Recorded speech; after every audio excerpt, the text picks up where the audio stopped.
अपनी बात पूरी करते ही प्याली हवा में ऊपर उछली और अपने घुटनों पर बैठ गई। मुझे माफ कर दो, मैं तो बस मजाक कर रही थी, मैं हार मानती हूँ। प्याली ने जमीन की तरफ सिर झुकाते हुए कहा। राज के हाथ में बिजली चमक रही थी और वो घुटनों पर बैठी प्याली की तरफ देख रहा था। क्या तुम हार मान रही हो? राज ने पूछा। हाँ, मैं सच कह रही हूँ, मैं हार मानती हूँ, प्याली ने जवाब दिया। राज ने थोड़ा अपने दिमाग पर जोर डाला और उसे कुछ मूवी के सीन याद आ गए, जैसे हीरो के हारने के बाद विलन जान की भीख मांगते हुए घुटनों पर बैठ जाता है, लेकिन असल में वो एक बड़े दांव की तैयारी कर रहा होता है। नरम दिल हीरो विलन के आत्मसमर्पण को अपना लेता है, लेकिन ठीक उसी समय विलन दुष्टों की तरह हंसकर अपना बड़ा दांव खेल देता है।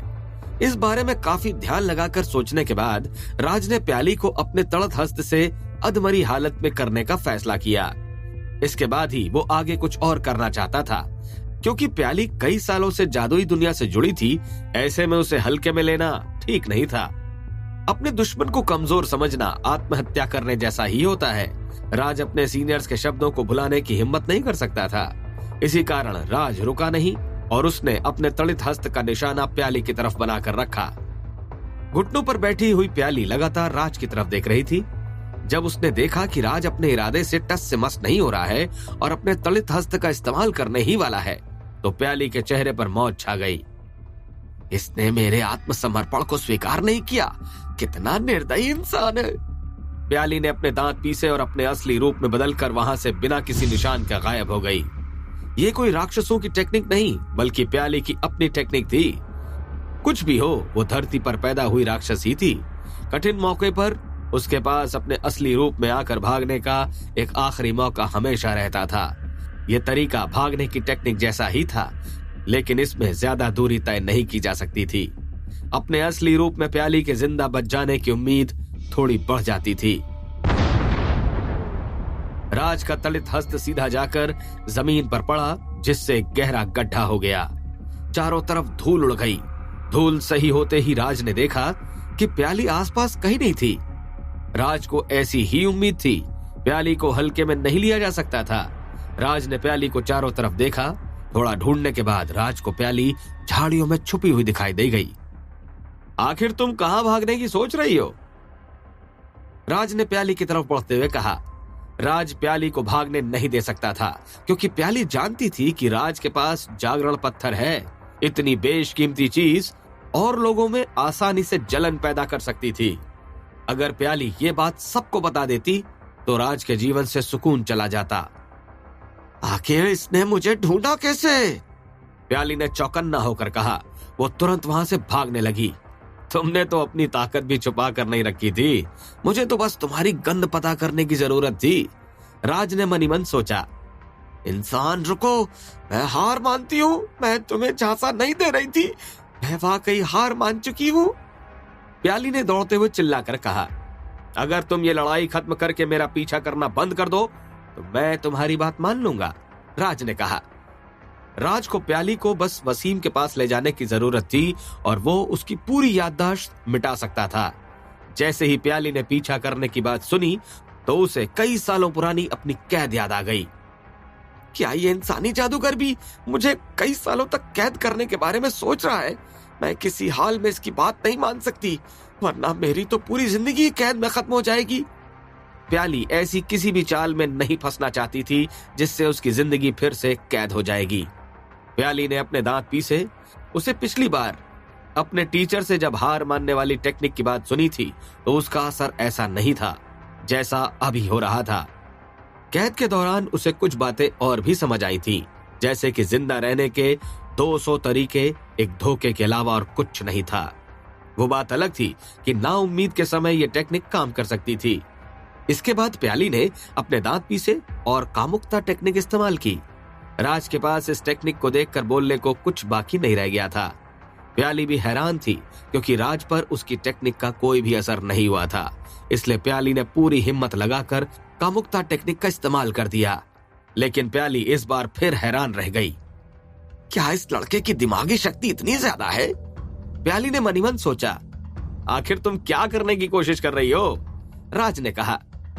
तुम मुझसे पूछ रहे हो कि मैं क्या करना चाहती हूँ? क्या तुम्हें मेरी अदाएं कामुक नहीं लग रही? प्याली ने कंफ्यूज होकर पूछा। मुझे तो बस एक प्याज जैसी चीज यहाँ पर हिलती डुलती दिखाई दे रही है, इसमें कामुक जैसा तो कुछ नहीं है। क्या तुम मेरा मजाक उड़ा रही हो? राज ने मजाक उड़ाते हुए कहा। असल में प्याली अपने इंसानी रूप में बदलना भूल गई थी। अभी वो राक्षस रूप में ही थी, जिसमें वो प्याज की तरह दिखती थी। इसी कारण राज को वो प्याज की तरह हिलती डुलती दिखाई दी थी। ये वाकई काफी मजाकिया सीन था। राज अपना सिर खुजाने लगा। उसे लग रहा था कि ये राक्षस थोड़ी बेवकूफ है। अरे मुझे माफ करना, मैं बहुत घबरा गई थी और अपने इंसानी रूप में आना भूल गई। क्या मैं शुरू से शुरू कर सकती हूँ? इतना कहने के बाद प्याली 2 हरी चोटी वाली एक लड़की में बदल गई। मेरा समय बर्बाद करना बंद करो। मैं तुम्हें 2 चांस देता हूँ। खुद मेरे साथ आ जाओ या मैं तुम्हें मार पीट कर अपने साथ ले जाऊंगा। राज ने दांत पीसते हुए कहा। नहीं, मुझे एक मौका और दे दो। मेरी कामुकता टेक्निक बहुत ताकतवर है।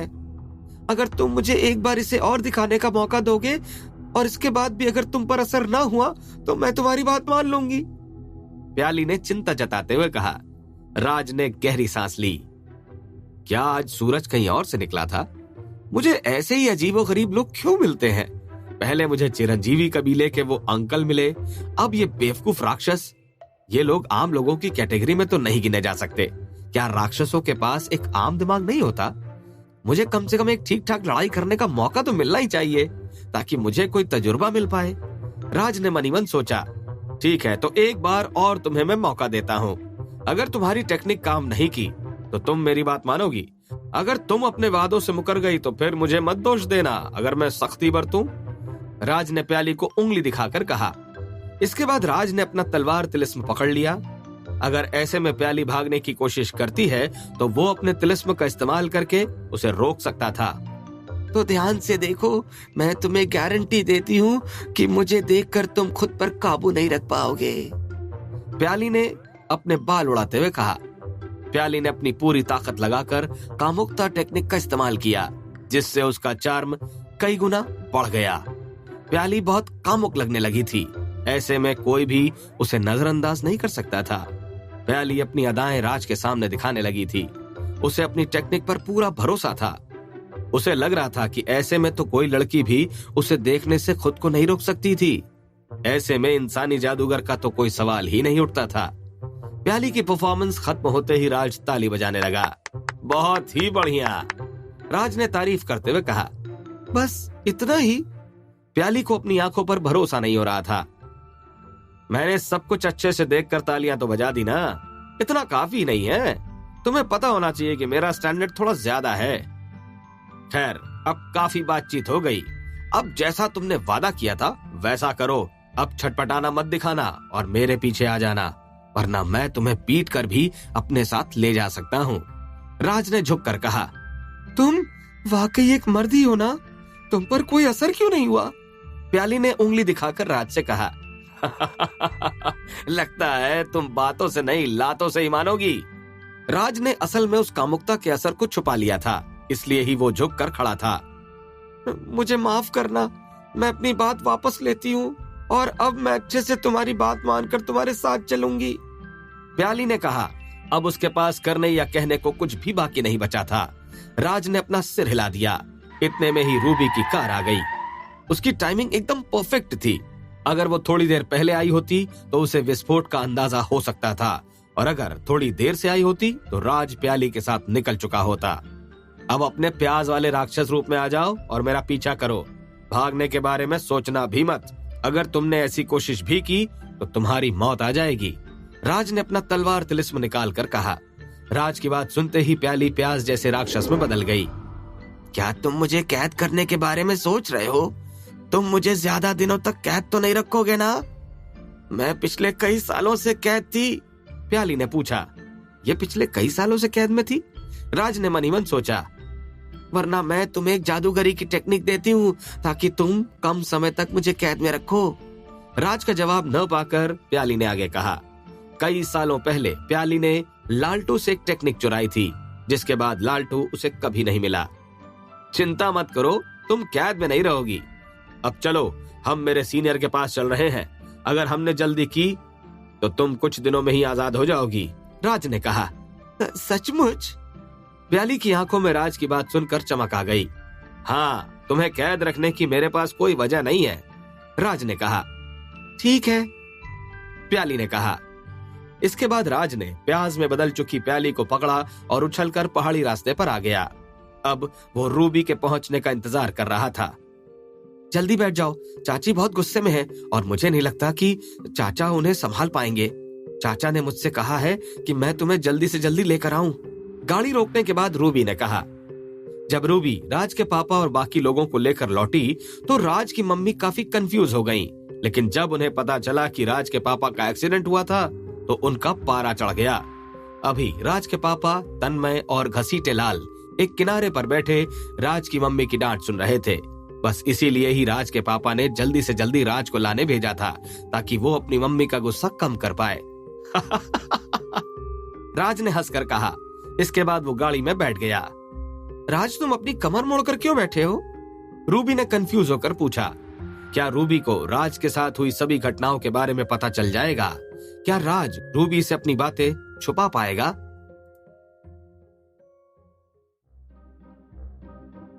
असल में मेरी कमर में हल्का दर्द हो रहा है, थोड़ी ही देर में वो सही हो जाएगा, राज ने हंसकर कहा। राज ध्यान से छोटी सी प्याज में बदल चुकी प्याली को पकड़े था। इसके अलावा राज ने काले जागरण पत्थर को भी अपनी जेब में रख लिया था। रूबी ने ज्यादा सवाल न करते हुए गाड़ी चालू की और राज के घर की तरफ बढ़ने लगी। अरे, तुमने ट्रक के लिए किसी को बुलाया था ना? क्या तुम्हारा काम हो गया? रूबी ने पूछा। असल में रूबी गाड़ी से नहीं उतरी थी, इसलिए वो नहीं देख पाई कि ट्रक रखा है या नहीं। इस कारण से उसने ये सवाल राज से ही पूछ लिया। ट्रक के साथ एक छोटी सी दुर्घटना और हो गई थी, हालांकि सब ठीक है। मैं अपने दोस्तों को बुलाकर सब ठीक करवा दूंगा, राज ने फिर से हंसकर कहा। अच्छा राज, तुम हाल ही में काफी बदल गए हो। पिछली बार मैं जब तुमसे मिली थी तब तुम इतने लंबे नहीं थे और तुमने इतनी फुर्ती से काम करना कब सीख लिया? रूबी ने पूछा। असल में रूबी के पास राज से पूछने के लिए कई सारे सवाल थे, जिसमें राज अपने पापा और बाकी लोगों को कंधे पर लेकर कैसे चढ़ा और ट्रक स्पोर्ट्स कार जितना तेज कैसे चल पाया जैसे सवाल शामिल थे। लेकिन अभी के लिए वो राज के इस नए हुनर के बारे में पहले जानना चाहती थी। अरे, जब तुम मुझसे पिछली बार मिली थी तब मैं वर्कआउट कर तो रहा था, मैंने तुम्हें बताया भी था। इसके बाद मेरा शरीर काफी अच्छा हो गया। इसके अलावा उस दौरान मेरे एक बहुत अच्छे दोस्त ने मुझे कुछ भेजा था जिसका असर काफी अच्छा हुआ। जब हम घर पहुंचेंगे तो मैं तुम्हें भी उसका स्वाद चखाऊंगा, राज ने हंसकर कहा। राज असल में आत्मीय चाय की बात कर रहा था। अब जब रूबी उससे मिल ही गई थी तो राज चाहता था कि रूबी भी आत्मीय चाय पीकर देखे। कुछ अच्छा। अब अच्छा ये बताओ कि उस ट्रक की क्या कहानी है? रूबी ने कहा। राज जानता था कि सभी इस बारे में सवाल तो पूछेंगे, इसलिए वो पहले से ही इसका जवाब तैयार करके आया था। उस ट्रक को मॉडिफाई करके उसे खास बनाया गया था। उसकी पूरी जानकारी गुप्त रखी गई है क्योंकि ये टेक्नोलॉजी मेरे दोस्त की है। उसकी इजाजत के बिना मैं सब कुछ तुम्हें नहीं बता सकता, राज ने कहा। रूबी ने राज की बात सुनकर सिर हिला दिया। अच्छा हाँ, एक बात और, चाची ने मुझे बताया कि तुम किसी दोस्त को साथ लेकर आए हो जो सोता रहता है। क्या ये वही दोस्त है? रूबी ने पूछा। हाँ, ये वही है, राज ने वसीम के बारे में सोचकर कहा। अभी राज को डर था कि कहीं वसीम भ्रम वास्तविकता का इस्तेमाल न कर ले, जिससे एक रेगिस्तान बन जाए और घर में मौजूद सभी वहां पहुंच जाएं। अगर धोखे से भी ऐसा हो गया तो वो बस अपने घर वालों की किस्मत पर ही भरोसा कर सकता था। इसके अलावा अभी राज को टफी और गुलगुले को भी ढूंढना था। कुछ नहीं तो सबसे पहले उसे टफी की जरूरत तो पड़ने ही वाली थी, ताकि वो टफी से भ्रम वास्तविकता के लिए रक्षा कवच तैयार करवा ले, ताकि अगर वसीम ने फिर से रेगिस्तान बनाया तो उससे रक्षा की जा सके। तभी राज को याद आया कि उसे टफी को फोन लगा लेना चाहिए। राज ने तुरंत ही टफी को फोन लगाया। टफी ने तुरंत ही फोन उठा लिया। हेलो राज। असल में फोन के दूसरे तरफ से टफी नहीं बल्कि लश्कर की आवाज सुनाई दी, जो टफी का रायता समेटने में मदद कर रहा था। अरे लश्कर भाई, आप? टफी कहाँ है? राज ने पूछा। टफी गुलगुले के साथ पाइल्स के सर्जन के पास गया है, इसलिए वो अपना फोन मेरे ही पास छोड़ गया है। मैं बाहर खड़े होकर उसका इंतजार कर रहा हूँ।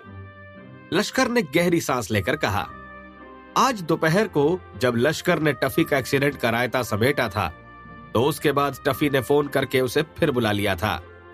शुरुआत में लश्कर को लगा कि कोई जरूरी काम होगा, लेकिन बाद में उसे पता चला कि वो बस गुलगुले के साथ सर्जरी के लिए जाने को कह रहा था। असल में गुलगुले काफी छोटा था, इसलिए अस्पताल में किसी बड़े का उसके साथ होना जरूरी था।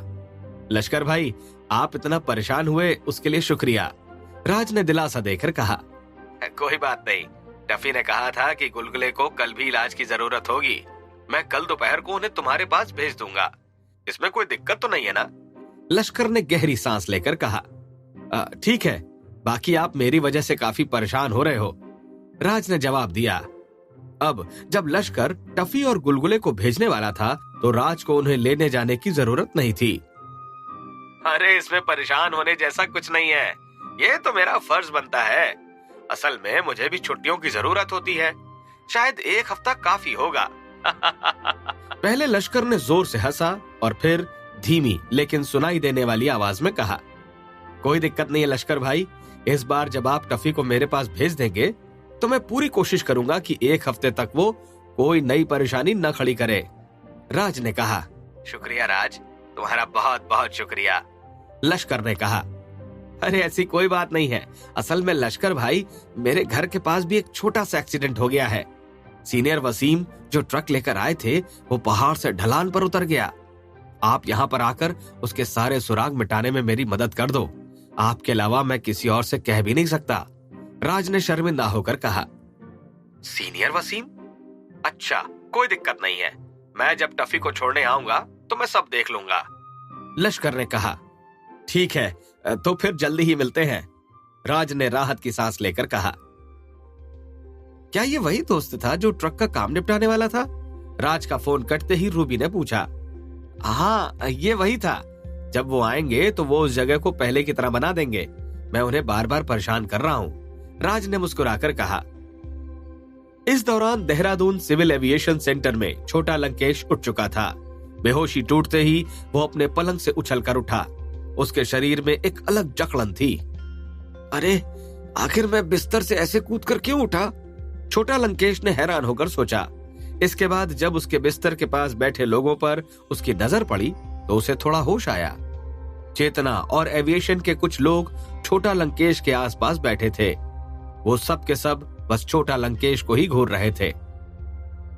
छोटा लंकेश, आखिर तुम उठ ही गए, चेतना ने मुस्कुराकर कहा।